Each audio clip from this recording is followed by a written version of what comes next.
మీ ఎలాంటి వ్యాపార ప్రకటనలకైనా వెంటనే మా ఛానల్ సంప్రదించండి. అందరికీ నమస్కారం అండి. రామాయ రామభద్రాయ రామచంద్రాయ వేదసే నమో రఘునాథాయ. చక్కగా రామానుగ్రహంతో ఈ శ్రావణ మాసం అంతా కూడా ధనుస్సు రాశి వారికి చాలా అనుకూలంగా ఉండబోతుంది. గ్రహాల సంచారము మీ మాసంలో అదృష్టంగా కలిసి వచ్చే సూచనలు కనిపిస్తున్నాయి. కేవలం అదృష్టం మీదనే ఆధారపడకుండా మీ శ్రమ పట్టుదల చాలా అవసరం. ఎందే రామో విగ్రహవాన్ ధర్మ అన్నారు. మీ శక్తి యుక్తులు మీ శ్రమ అంటే మీ ప్రయత్నం మీరు చెయ్యండి. మీ కార్య నిబద్ధతతో మీరు చేసినప్పుడు గురు అనుగ్రహం కానీ భగవంతుడి అనుగ్రహం కానీ అత్యధికంగా వచ్చే అవకాశం ఉంది. ఒక క్యాటలిస్ట్ లాగా ఆత్మవిశ్వాసము ధైర్యము పెరుగుతుంది మీలో. క్లిష్ట పరిస్థితులను ఎదుర్కోగలుగుతారో ఎప్పుడైతే మీరు శ్రమ పడతారో మీ కర్మ మీరు చేసుకుంటూ వెళ్ళండి. మీ మాసం మీకు కీలకమైనగా చెప్పవచ్చు. మీరు ఇతరుల వద్ద ఉద్యోగం చేస్తున్న వారైనా సరే కార్యాలయంలో చురుగ్గా గమనింపుగా ఉండటం చాలా ముఖ్యం. ఇబ్బందులు ఎదురైనప్పుడు సహాయం తీసుకోవడానికి ఎక్కడ వెనకాడబాకండి. తప్పే ఉంది. మీరు సహాయం కోరే వ్యక్తులు మీపై ప్రత్యక్షంగా ఆధారపడిన వారైతే మరీ మంచిది. ఉదాహరణకు మీ పై అధికారిపై కాకుండా వేరే విభాగంలో ఉన్న సహోద్యోగులతో సహాయం తీసుకోవటం వలన భవిష్యత్తులో ఎటువంటి ఇబ్బందులు రాకుండా ఉంటాయి. మీ స్వయం ప్రతిపత్తిని కాపాడుకోవటానికి ఎవరికి తలవంచాల్సిన అవసరం కూడా లేదు. సొంత వ్యాపారం చేస్తున్న వాళ్ళైతే ఈ నెలలో ధనుస్సు రాశి వారికి పురోగతి బ్రహ్మాండంగా ఉంటుంది. నిలకడగానే ఉంది, స్టేబుల్గా ఉంటుంది. మీ ప్రయత్నాలు రెట్టింపు చేయవలసి ఉంటుంది. ఈ వ్యాపారం క్రమంగా అభివృద్ధి చెందుతుంది.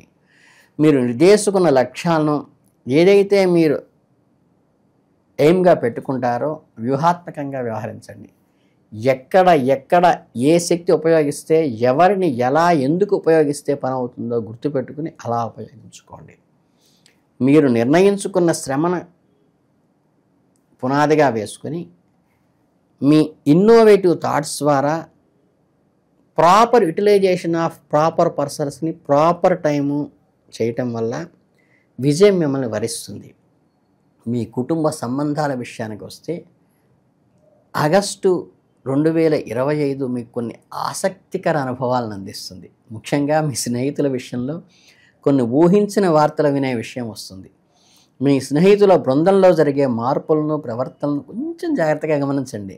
మీకు నవ్వు వస్తుంది, మనసు ఓపెన్ అవుతుంది, మీరు రియలైజ్ అవుతారు. ఇది మీ భావాలను ప్రేమను వ్యక్తపరచడానికి సరైన సమయం. మీ మనసులో ఉన్న మాటలను చెప్పడానికి సిగ్గు బిడియం లాంటి దరిచేరనీయకండి. ఎప్పుడు చెడు వ్యక్తిగతంగా చెప్పండి, మంచి 10 మందిలో చెప్పండి. మీ గుణాలే మీ బంధాన్ని బలంతగా బలోపేతం చేస్తాయి. కొత్త సంబంధాలకు దారితీసే అవకాశాలు మెండుగా ఉన్నాయి. సామాజిక పరిధిని విస్తరించుకోవడంలో కొత్త వ్యక్తులను కలిసే అవకాశాలను స్పష్టంగా మీరు ముందుండి స్వీకరించండి. మీ అనుకోకుండా మంచి స్నేహితులు దొరుకుతారు. మీ జీవిత భాగస్వామి కూడా పరిచయం కావచ్చు మీరు సింగిల్గా ఉన్నవారైతే. మీలాంటి మనస్తత్వం ఉన్న వ్యక్తులకు అవి ఆకర్షిస్తాయి. మీ వ్యక్తిగత జీవితానికి సుసంపన్నం చేయటమే కాకుండా నెట్వర్క్ను కూడా పెంచేటువంటి వ్యక్తులు మీకు తారసపడతారు. వ్యక్తిగత జీవితాల మధ్య సమతుల్యతను సాధించడం ద్వారా చాలా అవసరం. మీకు నచ్చిన పనులు చేయటానికి, ప్రియమైన వారితో కలిసి సేద తీరటానికి సమయాన్ని కేటాయించండి. అదే మీకు క్లిష్ట పరిస్థితుల్లో ఒక విశ్రాంతిని, విరామాన్ని కలిగించేటువంటిది. మీ శక్తిని తిరిగి నివిడీకృతం చేసి ఆ చిన్న మధురానుభూతులే మిమ్మల్ని చక్కగా మనసుకు ప్రశాంతతని, ఒక ఉత్తేజాన్ని కలిగిస్తాయి. ఈ మాసంలో మీకు పెద్దగా పరిహారాలు కూడా అక్కర్లేదు. మీరు చేయవలసింది ఏంటంటే గురు రాఘవేంద్ర స్వామిని లేదా దత్తాత్రేయ స్వామిని పూజించటం కానీ, లేదా సాయిబాబా గుడి వెళ్ళే అలవాటు ఉంటే ఆయన్ని అర్చించడం ద్వారా కూడా ఓం శ్రీ సాయిరామ్ నమః అనుకోండి, జై సాయిరామ్ అనుకోండి, ఇబ్బంది లేదు. లేదా రాఘవేంద్ర స్వామి కానీ దత్తాత్రేయుడు కానీ అంటే ధార్మికమైన అర్చనా విధానం ఉంటుంది కాబట్టి చక్కగా అవి చేయండి. గురు చరిత్ర పారాయణ చేసే అలవాటు ఉంటే కనుక ఖచ్చితంగా గురుచరిత్ర పారాయణ చేయండి. చాలా కలిసి వస్తుంది అది. అలాగే రాఘవేంద్ర స్వామికి కూడా మీరు అర్చనా విధానం ఉంటుంది కాబట్టి దాన్ని ఫాలో అయి చేసుకుంటే సరిపోతుంది. మీకు జాతకంలో ఉన్నటువంటి దోషాలన్నిటికీ కూడా ఈ గురు అనుగ్రహం ఎప్పుడైతే కలుగుతుందో మీకు అద్భుతంగా ఉన్నటువంటి రెమెడీస్ అన్నీ కూడా వచ్చేస్తాయి ఆటోమేటిక్గా. అలాగే ఆగస్టు మాసాన్ని ఆశావాహక దృక్పథంతో ప్రారంభించండి. మీ కలను సాకారం చేసుకునే దిశగా ఫలించండి. సర్వము శుభమే కలుగుతుంది మీకు. కనుక మీ అందరూ కూడా శుభ్రంగా ఈ చిన్న చిన్న రెమెడీస్ చేసుకోండి. ఎక్కువ వేలు ఖర్చు పెట్టద్దు. అనవసరమైన టెన్షన్లు పడబాకండి. చక్కగా మీ ఇలవేల్పు దైవాన్ని పూజించటం మాత్రం ఇంట్లో మానితే వెంటనే దాన్ని ప్రారంభించండి. మీ ఇష్టదైవాన్ని ఆరాధించండి. మీకు ఆనవాయితీగా వస్తున్న పూజలు మానకుండా చక్కగా గురు అనుగ్రహం పొందినట్లయితే మీరు అద్భుతమైన ఫలితాలు సాధిస్తారు. అలాగే ఈ ధనుస్సు రాశి వారికి ప్రధానంగా కూడా మొదటి నుంచి కూడా చక్కగా ఒక నిబద్ధత, ఏకాగ్రత ఉండటం వల్ల, అంటే దానికి ధనుస్సులోనే సంకేతం ఉంది. ఒక రామబాణం వేస్తే ఎలా వెళ్ళి కరెక్ట్గా తగులుతుందో అటువంటి స్ఫురద్రూపి మనస్తత్వం మీకు బేసికల్గానే ఉంటుంది. ఉండటం వల్ల ఏంటంటే మీ శక్తి సామర్థ్యాల్ని సరైన కోణంలో సరైన సమయంలో కరెక్ట్గా ఏం చూసి కొట్టడం ద్వారా మీరు ఎలా సాధిస్తారో లక్షణం మీలో ఉన్నప్పటికీ కూడా మీ మానసిక సంఘర్షణ, మీకు ఈ నెలలో ఎదురయ్యేటువంటి ఒడిదుడుకులు, వీటి వల్ల ఇబ్బంది పడకుండా మీరు ఒక సమయస్ఫూర్తి మీలో ఉద్రేకపరచాలి అంటే మీరు చేయాల్సిందంటే మానసిక ప్రశాంతత కావాలి.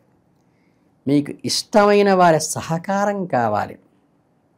అలాగే మీ కుటుంబ సభ్యులతో పాటు మీకు ప్రధానంగా డిస్టర్బ్ చేసేది మీ పిల్లలు కాబట్టి మీ పిల్లల భవిష్యత్తుకు మీరు ఎంత ఖచ్చితంగా ఉంటారో వాళ్ళ చిన్న చిన్న కోరికల పట్ల కూడా అంతే ఖచ్చితంగా ఉండండి. అమ్మ మనసు అలవరుచుకోండి. వారి భవిష్యత్తు కోసం కొంచెం కఠినంగా వ్యవహరించినప్పటికీ కూడా అప్పుడప్పుడు ఇప్పుడున్న బిజీలో వాళ్ళకి కూడా, ఒకప్పుడు మీరు వారికి సమయం కేటాయించడం ఇబ్బందిగా ఉండేది. ఇప్పుడు వాళ్ళు కూడా వాళ్ళ షెడ్యూల్లో మీకు సమయం, మీతో గడిపేటువంటి సమయం తక్కువ కాబట్టి మొన్న కాసేపు నిబద్ధతతో ప్రేమగా చక్కగా దగ్గరే తీసుకోండి, కూర్చోపెట్టుకోండి. వాళ్ళ మాటలు వినండి, వాళ్ళ భావాలు స్వీకరించండి. వాళ్ళు దేని గురించి మదన పడుతున్నారో తెలుసుకోండి. కొంచెం ఊరట కలిగించండి. అమ్మ నాన్న ఎప్పుడూ మీకోసమే ఉంటారు, మీకు అండగా ఉంటారు, మీకు వెల్ విషర్స్ వాళ్ళే అనేది వాళ్ళకి పూర్తిగా నాటుకోవటమే కాదు, అది నిలబెట్టుకునే విధంగా మీరు ప్రవర్తించండి. క్రమశిక్షణ విషయంలో మీరు పర్ఫెక్ట్గానే ఉంటారు, కానీ అఫెక్షన్ విషయంలో కూడా టిక్ పెట్టించుకోవటం అవసరం మీకు ఉన్నది. కాబట్టి ఈ మాసంలో ఖచ్చితంగా జీవిత భాగస్వామిని, మీ పిల్లలని జాగ్రత్తగా దగ్గర తీసుకుని ఒక అపురూపంగా ఉన్నటువంటి వాళ్ళ మనస్తత్వాన్ని ఏమాత్రం నొచ్చుకోకుండా వాళ్ళకు ఒక కవచంలాగా మీరు ఉన్నారు అనేటువంటి మనస్తత్వాన్ని, ఒక ధైర్యాన్ని, ఒక భరోసాని వాళ్ళకి ఇవ్వండి. ఇచ్చినప్పుడు వాళ్ళ జీవితం గురు అనుగ్రహం వల్ల అద్భుతంగా ముందుకు వెళుతుంది. వాళ్ళు అచీవ్మెంటే మీకు ఆనందాన్ని ఇస్తుంది. మీకు ఎన్ని అచీవ్ చేసినా సరే పిల్లల భవిష్యత్తుకు మించిన ఆనందం మీకు ఏదీ లేదు. కాబట్టి వాళ్ళకి మీరు షీల్డ్ లాగా ఉన్నారని నమ్మకాన్ని అది ప్రాక్టికల్గా నిరూపించుకునే ప్రయత్నం చేయండి. చిన్న చిన్న కోరికలు ఇప్పుడే నెరవేర్చండి, అవి తప్పేమీ కాదు. తరువాత మీరు చేద్దామనుకున్న వాడు స్వీకరించే స్థితిలో ఉండరు. కనుక మీరు వారి చిన్న చిన్న కోరికలు మన్నిస్తూ ఎక్కువ బర్డెన్ కానంత వరకు వాళ్ళకి నచ్చచెప్పి వాళ్ళ కోరికలు తీర్చటానికి ప్రయత్నించండి. అది ధర్మబద్ధమైతే ఖచ్చితంగా తీర్చండి. అలాగే చక్కగా దైవ ప్రార్థన, అర్చనా విధానము, పెద్దల యందు గౌరవము, నిత్యం ఒకసారి దేవుడికి నమస్కారం పెట్టుకునే అలవాటు పిల్లలకు చేస్తే మీ భవిష్యత్ తరాలు మొత్తం బాగుపడతాయి. కనుక ఈ చిన్న చిన్న రెమెడీలు చేసుకుంటూ మీరు ఇంట గెలిచి రచ్చ గెలవండి. రచ్చ గెలిచే అధికారం మీకు నిరంతరం ఉన్నది. అంతటి రాముల వారే చాలా గోముగా శ్రీమతి గారితో ఎంత లాలిత్యంగా మాట్లాడేవారో మనకి రామాయణం చూస్తే అర్థమవుతుంది. కాబట్టి చక్కగా ఎవరి దగ్గరైనా మన సింహం కావచ్చు, కానీ ఇంట్లో ప్రేమైక మధురానుభూతిని మిగిల్చి మీరు ముందుకెళ్ళాలని మనస్ఫూర్తిగా కోరుకుంటూ, మీ అందరికీ రామానుగ్రహం కలగాలని, ఈ శ్రావణ మాసంలో అద్భుతంగా ఉండాలని, వీలైతే అయోధ్య రామదర్శనం కూడా మీకు కలగాలని మనస్ఫూర్తిగా కోరుకుంటూ విజయోస్తు.